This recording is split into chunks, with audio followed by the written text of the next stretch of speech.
All right, so that took way longer than I thought it would to set that up. Even though I was incredibly prepared since last night, I just had an issue setting everything up just now, but that's all good. Okay, cool. Hi. Um, yeah. One second.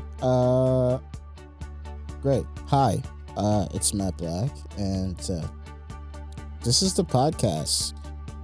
So uh, let's get started.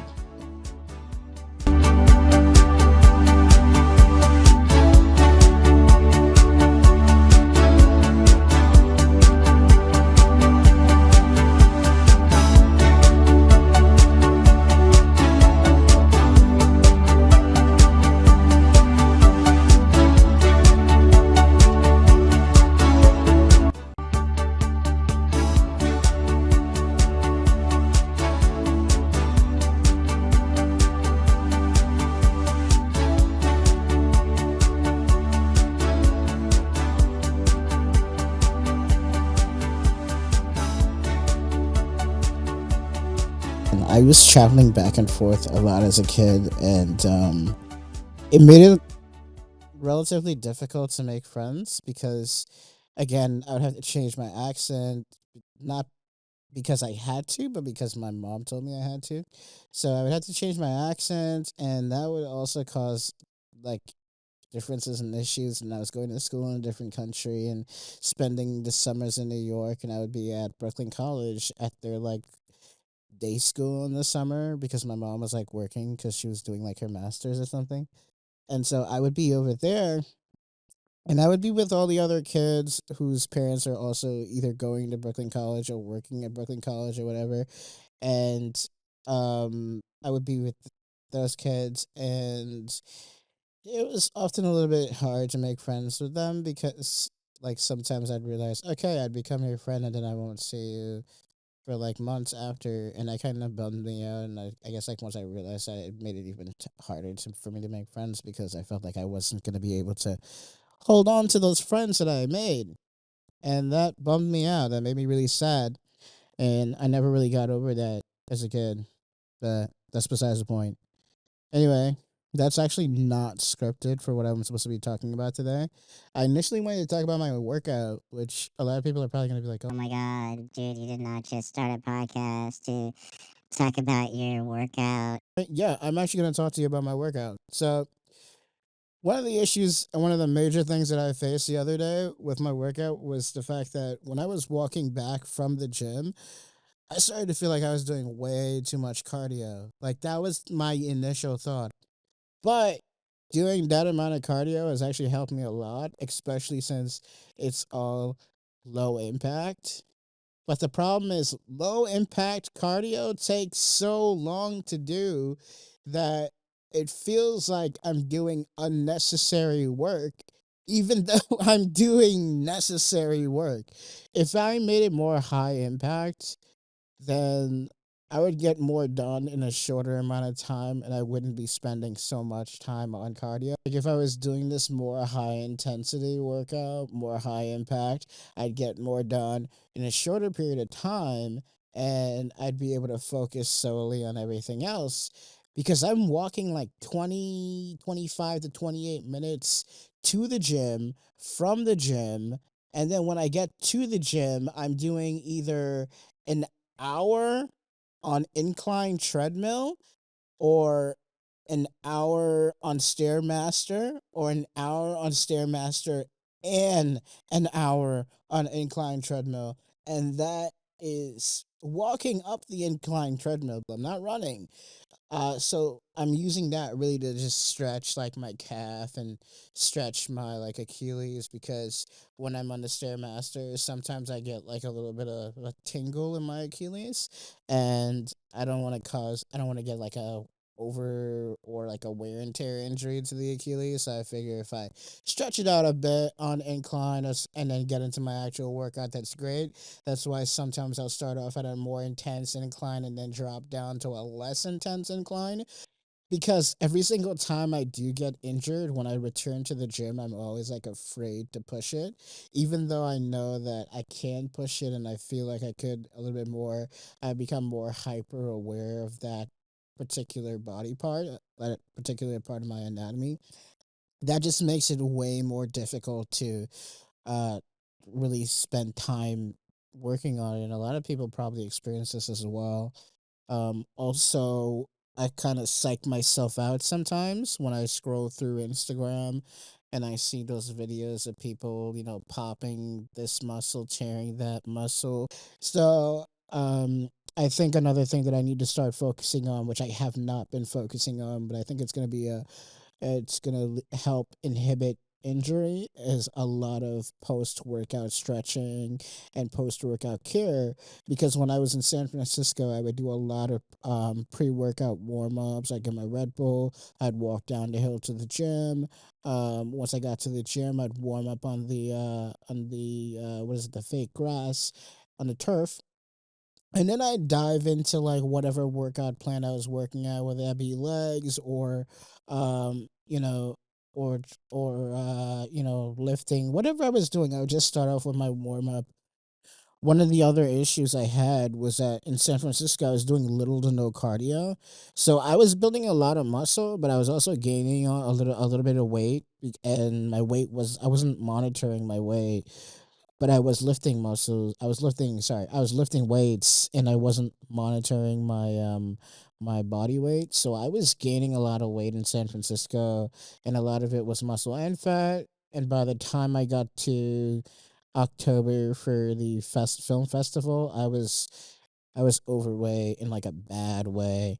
And then when I got to LA, I tried working out every day because I was much closer to the gym, and even then, it was really, really hard to get back into the swing of things. It was hard to start taking things seriously again, because I really wasn't focused on it. I was more focused on writing, and that led to, you know, a kind of a half-assed workout, just like a workout to say I got my workout done for the day, and not a workout with the mindset of making it effective. Um, it was just kind of a let me just get it done thing. Um, and then when I went back to New York, I went there and I signed up for a membership over there so I could work out while I was there, which I did not use honestly for a long while, because while I was there again, I was more focused on writing and getting my work done. So what I would do is I would just go to the gym for like a little bit, and then I'd spend the rest of my day doing everything else. But I ultimately ended up just spending my time doing everything else and spending less time at the gym. So that ended up falling through. Then I came back to LA, to a different part of LA, and I started taking my workouts seriously then again. And then I went back to New York, and that's when I really started to, pump things up, because when I got back to New York, I was looking wrecked, dude. I went back for the Grand Prix, and someone took a photo of me at the Grand Prix, and I looked at the photo and I was like, no, absolutely not. This is ridiculous. I can do much better than this. And then I immediately just started jumping back into workouts and taking it seriously again, because I hadn't done that in a while. And now I sort of look a little bit better. Um, it's only been about 2 to 3 months. I've seen some slow progression in the right direction, which is great. Uh, but time will tell. I give it about another 3 or 4 months to really see uh what's transpiring and what's taking place. So I still have a little bit of time with that.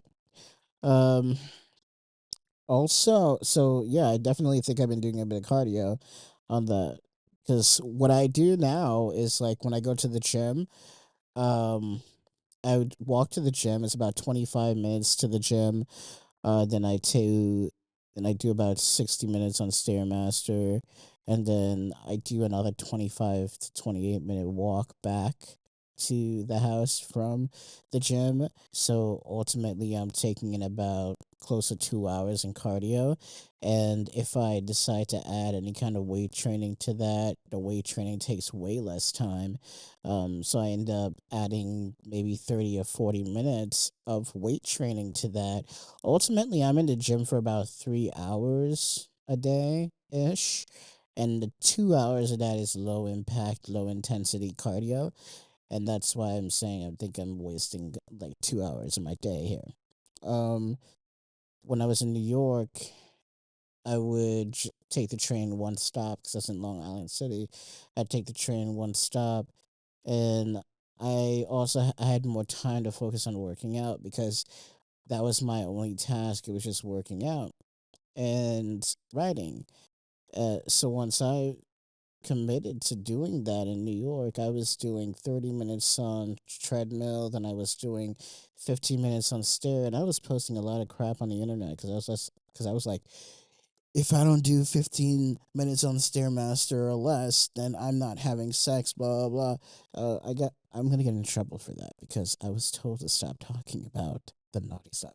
Um, so I ended up just doing all of that and 30 minutes on treadmill, 15 on stair, and then jumping into my workout, which is like my weightlifting, so arms and everything. And I was looking trash in my muscles as well because I wasn't focused and following any kind of plan prior to.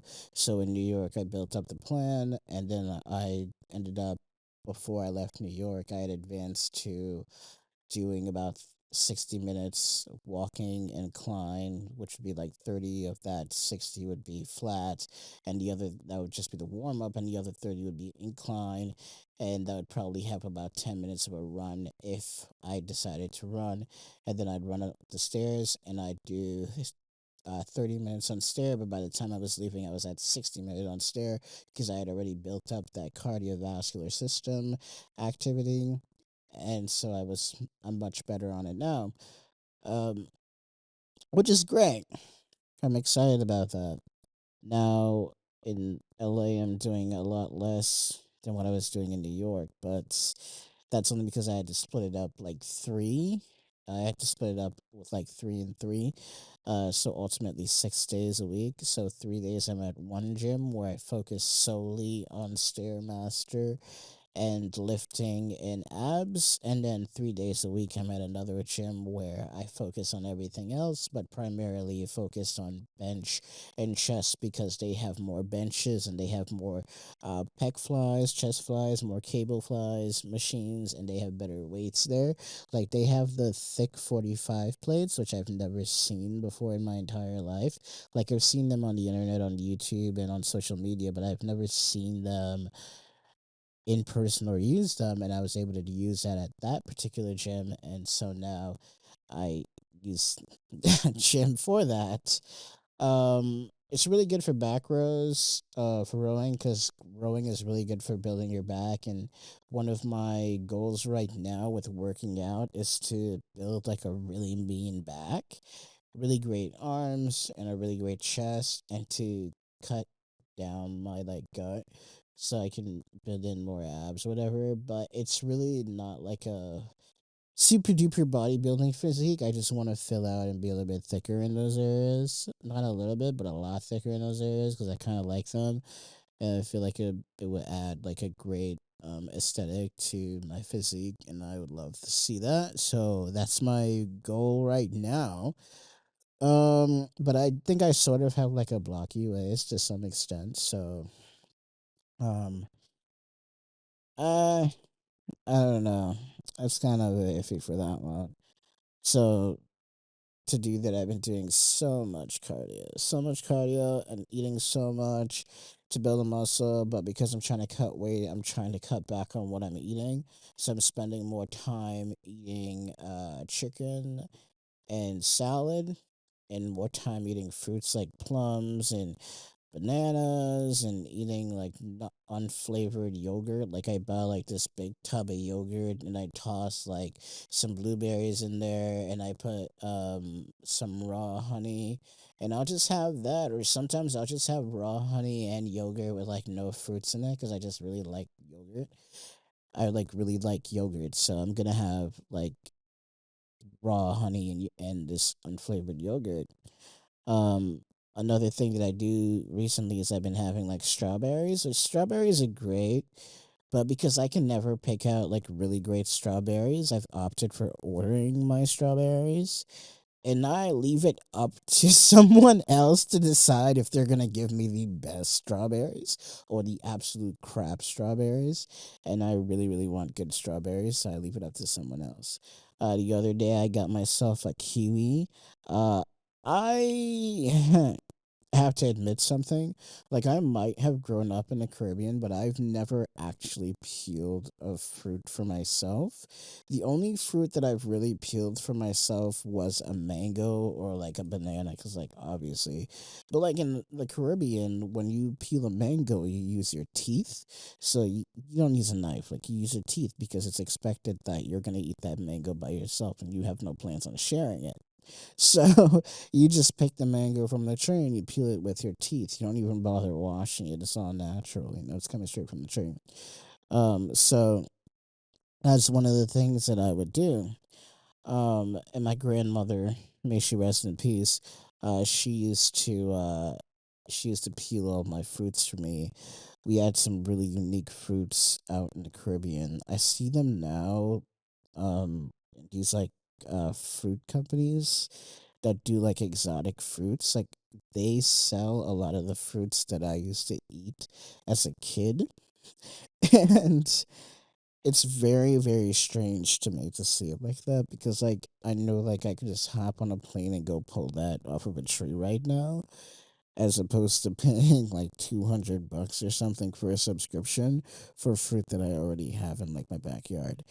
But regardless, I think it's really, really cool um to see it in that element because it deserves to be in that element. It deserves to be luxurious. You deserve to feel like this fruit that you could pluck from a tree is luxurious because, you know, it's good.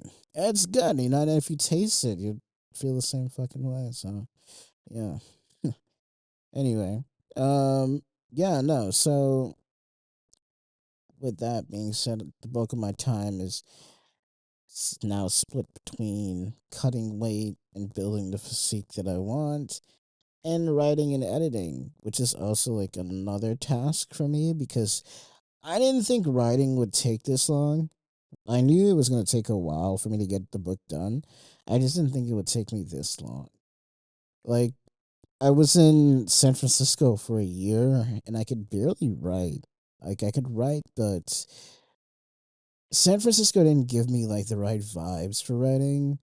Like I got vibes there for writing something because while I was there I started another project which again is unfinished. I'll probably finish after I finish this one because I'm so determined to finish this one. I ended up starting another project while I was there which is really cool, but I don't think that I'm going to film that one and I don't think that I'm going to focus myself on that one. I think it's one that I would like to pass off to someone. I have a lot of work that I've started that I've pretty much already decided that at some point I'm just going to hand it off to someone else to finish. But then AI became this massive thing, and now I'm kind of contemplating if I want to hold on to it for myself. Um, because if I hold on to it for myself, I can really keep it more personalized, but I feel like I can keep it more personalized, but I really want it to be sort of commercialized in a massive way. And as much as I believe that I can commercialize myself, one of those projects in particular is something I would love to collaborate with like a bigger studio on. Like mostly give them the majority of the creative um not the majority of the bulk of it, but like definitely give them quite a bit more con- quite a bit more control over the project. Because I like the way that they've made similar projects in the past. So I'd want them to be the ones to work on this one.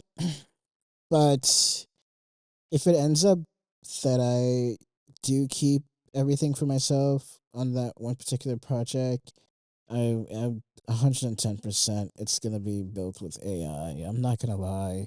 That entire thing is gonna have a lot of collaborations between myself and artificial intelligence, just to push out, because the one of the people that I really wanted to work with it, I really wanted to work on it with, he was kind of an asshole towards me. But like I recognized his talent the minute I saw it. I was like, dude, this dude's really good at what he does.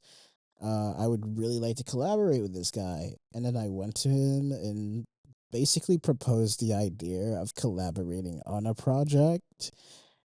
And as much as he said, like, yeah, sure, like I just knew it was complete bullshit, he definitely was not interested. But I was interested, and I thought that his work is incredible, and it would be really good to to collaborate on it. But yeah, I mean, if you're gonna be an asshole about it, then I might as well just do it myself, or find someone else who would like to collab on it. Then that would actually be really sick. Um, that's pretty good though. Um, Besides that, I do think I am gonna get back into running. I had stopped running for a while. Um, my PR, I don't know. People have PRs in running, and they're just like, "Oh yeah, I did this in like 5 minutes," and I'm just like, "What the fuck? What? I don't even know what those PR things are. What does this mean? Like you ran a mile in five? Did you run a mile in 5 minutes? It take you 5 minutes to run a mile. If it takes someone 5 minutes to run a mile, they're running that mile really fast. But these people are doing like marathons, and I haven't quite figured out what the heck they're doing. Are those miles like 5 miles in your marathon, or is it 5 minutes that it took you to do it? What's going on here? I don't know what's the math. What is the math here? Give me the math. Why do you have 5:03 on your watch? What is that? Is that the minutes or is that the miles? I don't know what's going on anymore. And then it doesn't tell you, so I'm just confused. I feel like I know I say I feel like a lot. It's because I'm talking about my feelings. And I feel like I should talk about my feelings. One of the things I've considered is getting into cycling, but I don't know if I could do it.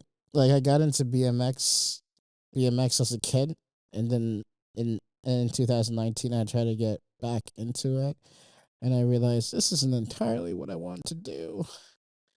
And then now, after working at like a bike rental shop, I think that I want to do like more long distance cycling on like a specialized bike or something, on like a road bike, and get like some sick air on that, because you can do a lot of damage on those bikes. And I've been trying to get into that, but I feel like I'm gonna have to let it wait until after I finish writing, because if I do it before, it's just not gonna have the same effect. I'm just not gonna feel the same. Uh, I'm not gonna feel the same confidence. Besides that, oh, I wanted to get into some stuff about politics. I've been trying to stay away from politics because I'm scared. I'm not gonna lie to you. I am afraid. My last podcast I did, it was primarily all about politics. It was just me talking about politics for like 45 minutes. And I said that, what's her name? Tulsi Goddard? What is her name?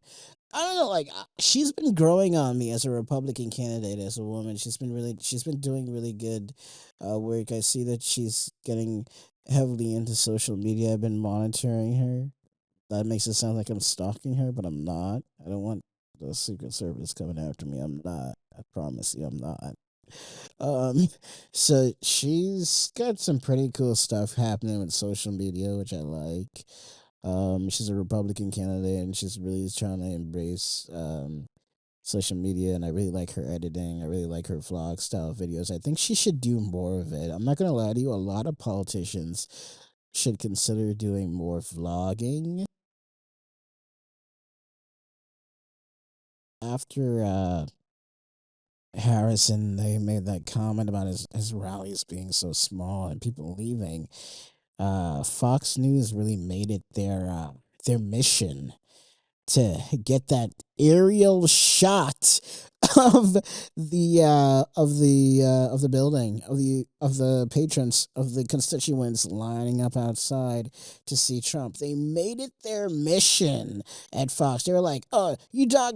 It was basically as if they were like, "Oh, you talk crap about our guy. We're gonna show you just how popular he is, just how much people come to his rallies." And it was just like, it looked like the tiniest crowd I've ever seen. It was so tiny.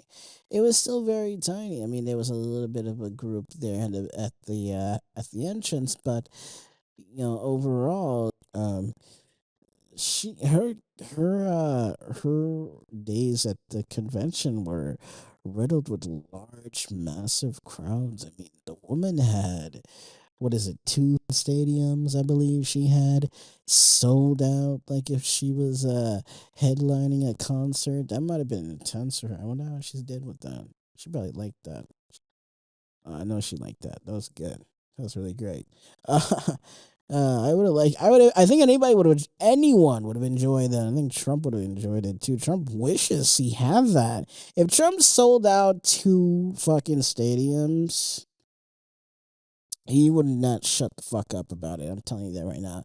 He apparently did a town hall yesterday where he literally played back a video of Cam Har on the Oprah Winfrey show, where she was asked about what one of her policies, and she really kept it minimal and focused more on addressing the couple on screen rather than addressing their question. And then you had so many other people on social media, like a lot of the Republican influencers, because believe it or not, there's a few of them. They were talking about it, and they were teasing her about it and stuff like that. And I was watching, and I was like, that's kind of annoying. I mean, she has it on her website. If you need to see her policy, you can go click on her website. Most people are smart enough to do that. And though she has not um, had yet the opportunity, or at least she has not taken the opportunity to really address them, she's minorly advocated for what she would like to push and what she would like her policies to be. Her website says what her policies are. Um, and though they are admittedly quite broad in a sense, they are very broad. It really does reinforce and give you an idea of what she wants to do and what she's hopes to do. But at the end of the day, it's not really so much about what she says she wants to do. It's really about what she does. And a lot of what she does has to do with a lot of what is voted on. So we need to start being more transparent with a lot of what we say about her. Even if she says, oh, my policy is to end student loans and this and that, yeah, great. That's her policy. That's what she wants to do. She still needs to get that voted on by the House, get that voted on by the Senate, sign off, get votes, yeah. So it's a process in passing laws and legislations and different things, and a lot of the general public seem to think that she's like an all right, an all out leader, where as soon as she strikes her, gavel down on the block, that this referendum is all of a sudden going to be passed and going to become law immediately, when without acknowledging the fact that you need multiple other people to agree on that legislation for it to pass. Any absence of those votes means that those laws or legislations or whatever are not going to get passed. A lot of people, they fail to acknowledge and address that when they talk about the candidates that are running. As easy as it seems, a lot of what she is proposing to do will require a vote. And depending on how many people are in that are in the party, like say the House has majority Democrats versus Republicans, or if Republicans happen to agree with the legislation, or if the Senate is majority Democrat and the House is majority Democrat, then something can get passed and go up to her. She'll sign off on it. Um, and if the House agrees upon it, they vote yes, they send it up to the Senate, and then the Senate votes it down, strikes it down, and says they don't want to do it. It doesn't go up to the president. It doesn't get signed. It doesn't get done. And I think one of the problems is that a lot of people fail to realize that. And when we talk about politics, when we're out here in the news and on social media, and we're pushing all this, f- frankly, when we're pushing all this nonsense, we're forgetting that we still need, even though she says that she wants to do these things, we still need to vote on it. And it's not the public voting on it. It's your other leaders. It's your leaders. It's your state senators, your state representatives. So it's not just her and what she wants to pass. It's what your representative in your state, in your local area, and what your senator is allowing her to pass. So if you have such an issue saying, "Oh, she says she wants to do this," and then they're not gonna pass it, your issue is with your state representatives. Your state, your governor, your senator. You need to go speak to them and ask them why they struck down her proposal, or a proposal that she wanted to pass. Ask them why they did that, because they are the deciders of what she's able to do. So we need to really have a good grasp on what we're doing here and on what we're telling constituents and voters. Just like, as much as we think that our votes matter, they some to some extent they do. They can influence our electorals, but our electorals are not bound to us. In fact, they vote how we tell them to vote. But at the same time, they are free to vote how they wish to vote. So if your particular region says, votes for this candidate, the electorals from that region, that area, will vote for that candidate. And then that will go on across that state, across that country, across that state, in every state across the country. And we will from there see who we want as president. And eventually all those numbers will get tallied, and they announce our presidential candidate, our winner. Our winner, and we take our winner and put her in the house. Once she's in the house, then she goes on and she drives, I guess, whatever she thinks little policy plan she has that she'd like to push. Once it's all pushed, it goes down to representatives. They make a vote. They cast their own little votes on it. If they vote it up and they say yes, then it's gonna go down to the senators, and the senators they will go ahead and vote. And if the senators like to vote, then they will go ahead and push it on up. And it'll get to her, and she'll sign it with her pen, take some really nice little photos, and then it'll shut the American people up. That's the basics of that. It just shuts you up because now it passed. It's a group effort. I feel like a lot of people forget that it is a group effort. And she is going by the will of the people and the will of the senators and the representatives. If they don't want it to pass, they're going to vote to strike it down, and it doesn't get passed, and then what? You're going to be crying, oh, boo hoo hoo, Cam Hart can't do her job, blah, blah, blah. Guess what? Your state senator can't do his job. Your state representative can't do his job because if they wanted her to do her job, they would have voted. Sorry. But I'm just saying. I'm just being honest. I'm just saying. So that's how I see that going.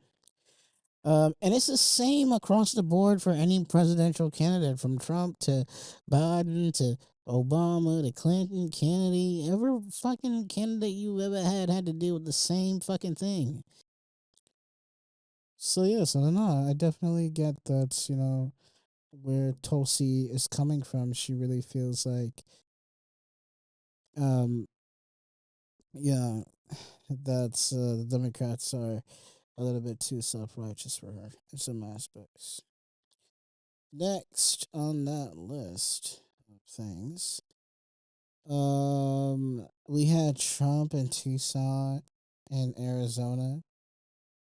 I only know what Tucson or Arizona is, because of that one show in Tucson with the guy with the two kids, and I don't know. It's an interesting show. I tried to get a little bit into that show. It was alright, but it was too studio. It was definitely shot in a studio, and it wasn't like the best work. It was good. They had really good shots or whatever, but it was. I wasn't. I mean, I liked it, but I was a kid when I watched it, so whatever. Trump was talking about cutting taxes over time and giving employees more incentives to work by cutting overtime taxes. Fuck, I'm sorry, not one day in my life as a working adult have I ever looked at my paycheck, my pay stub, and said, oh my God, I wish they would not tax my overtime that much. Then again, it might just be me, because apparently people have been looking at the taxes on their overtime. I did not know that. He praised the police officers and nurses who work overtime, which, like, yeah, police officers and nurses work overtime. I didn't know they were. Maybe it's them who are checking the taxes on their overtime, because it's not me. Which is kind of strange. She also said that people who work overtime are the backbone of the country. Um, that's concerning, because if you are the backbone of this country, sweetheart, I need to see a neurologist at some point, like a neurosurgeon, because you might need to fix what did you do? What did you do?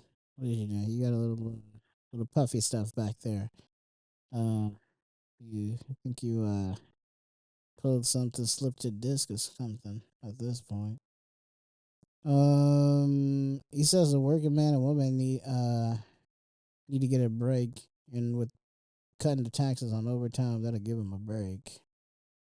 I mean, I don't understand how that works. I just calculate it in my head and go from there. Um, I feel like in reality, the working man or woman doesn't really need an overtime tax cut. I feel like what they need is a better work life balance, and to go from there. I was not told to say that. I felt like it. When adjusting Cam Har did the, again, I think I talked about it before. I might have just spoken about it recently too, with Cam Har on the Oprah Winfrey show. That was particularly nice. It was interesting to see Oprah doing that because Oprah is such a really good host. Like she's been hosting for so long. I feel like it's like a switch in her head. Every time she gets on stage, she just like snaps into superstar host Oprah, and every time she hosts something, she always has this really good energy. She has this really good look. She always looks well when she's up there. She always looks like she knows what she's doing. It doesn't look like an act. You would think she was acting, but she's not. She might be a little bit over time. It might have just became an act because I mean you can't really like keep up these personalities for a long time. But then again, the longer you do it, the more you're able to switch it on and off, thus having it become sort of like an act, but not like act as in false, but an act as in a secondary personality that you just jump into for working purposes, which I think is particularly interesting, and I think it's really cool to see her do that. I like the way she works the crowds, the way when she got up there and she addressed everyone, even when she had that little second to make that comment. I didn't know there were, what was it? I didn't know there were something. I don't remember who they were, like cat people or. There was one group called White Dudes, and then there was, which I thought was I'm so sorry. Oh, that was funny. There was one dude. There was one group called White Dudes, and then there were several other groups. And one of the groups she couldn't believe. I can't remember their name off the top of my head right now, but she could not believe that there was this particular group for Camhar. So I thought that was pretty interesting. And then she they talked about it. It went on for a while, for about over an hour. I thought it was the most interesting thing to see.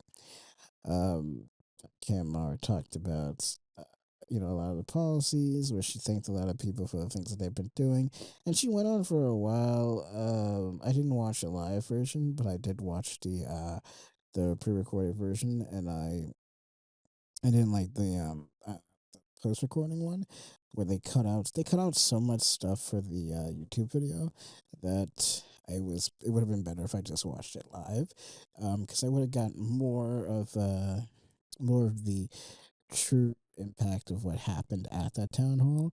I thought it was interesting. One of the reasons I thought it was so interesting, in fact, was because right before Kamhar did that town hall, Vivek Ramaswamy. Oh my god, I hope I didn't pronounce that man's name wrong. If I pronounced his name wrong, I would hate myself. Vivek was doing a town hall of his own. I believe in Ohio, he was doing a town hall. Um, I truly believe Vivek thinks he's going to become president next. I think he's looking at this in the way of, oh, because we had, and this is where I get conspiracy theory ish, because we had Barack Obama, who was like, man, she's halfway, half black. Then we had Biden. Then we had Cam Hart, who's like half black, half South Asian, um, half Indian. And I think that now, Vivek probably thinks, holy shit, now I'm next, which might not be so bad. I definitely do think we are gonna have a. Uh, it would be really interesting to have someone that's really Indian up there. It's really cool, but I don't know if that's so true or if that would happen. Because if it is gonna happen the way I think it happened, I think that'll be like another white person or Hispanic person who gets elected before Vivek. Um,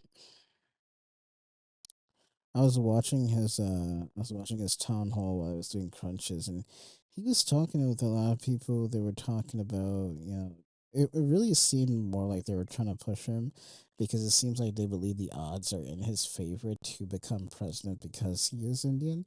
Um and because his parents are minorities and he is a minority as well, and because he is a billionaire and things like that, I think he really believes that he might stand a chance of becoming the next president and being a fully South Asian Indian, East Indian, uh, East Indian president, so I think he thinks he might be, more inclined to become that person, which I think is great and it's perfect. But we haven't even had like a full chocolate person, a full black person become president just yet. So I think that perhaps he might become the next president. Who knows? It looks like he's shaping up because he's definitely going to run for president, and I think he's going to run against Cam. Man, the yeah, he's pulling out all the stops. And Cam Har, she's doing a fantastic job, but we really need to get behind her and really need to push her more and put her more in front of the public's face. Put her face more in front of the public, and the more that we do that, the better that we're gonna be. The better we'll be off. Daniel Ricciardo again, dude. Post race interview. It really sucks to know that this guy's no longer gonna be racing in F1. It's so hard to know that. It's really really sad to see. I wish Daniel Ricciardo the best of luck, the best of times. I wish him well in his future. I hope that he does a fantastic job.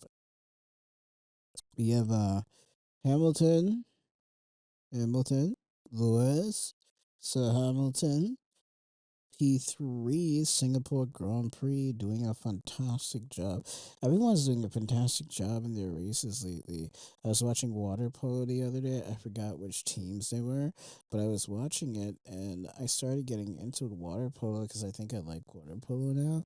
And I like polo as well, but I haven't seen this season's matchups yet. I don't think we're in season just yet because I know that earlier this year we had quite a few really really good good teams in the finals and stuff. It was really good to see California, everyone out here in California on the turf is really good. Um, this is the end of the session, and yeah. I will catch you guys at a later date. I'll see you guys at a later time, and we'll go from there.